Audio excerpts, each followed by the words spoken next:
You've probably seen this in your yoga class that you teach many, many times, where you give your students a pose where the hips are facing a little bit in one direction and the upper body is trying to move in the opposite direction. And then all of a sudden we get this type of thing happening here. Our students look stuck. They probably feel very stuck and very limited. And we as teachers might even go over to them and try to push them into a position, which I don't recommend.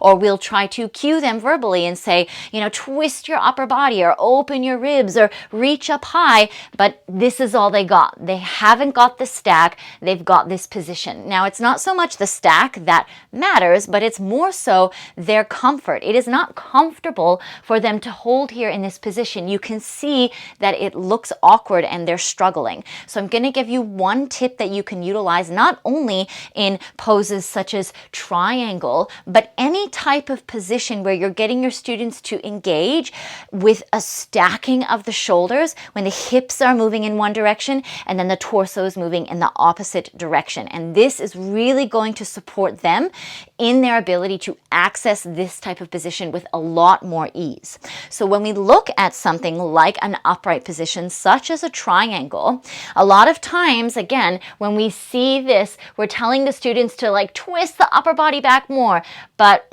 that might be their limit. So what you can do instead is eliminate the straight arm and bend the elbow. Not only that, but you're going to change the entry into that type of position. So let's say you were in a triangle and you got your students to come into this first and foremost.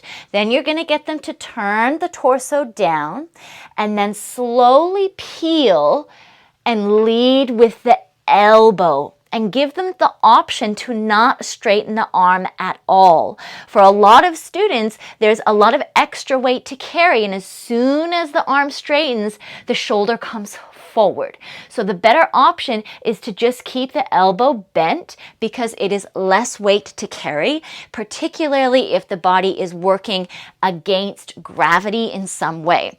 Give them the option to keep the elbow bent, get them to lead with the elbow and unfold instead of just going for that straight arm position, and you'll see a massive difference, and your students will experience this as well in their ability to get the rotation and to more easily stack. So they're not sitting there in these positions really uncomfortable and struggling. You're going to see more expansion through the chest. Give this a try in your classes, and if you really enjoyed this tip, subscribe to my channel for more videos just like this.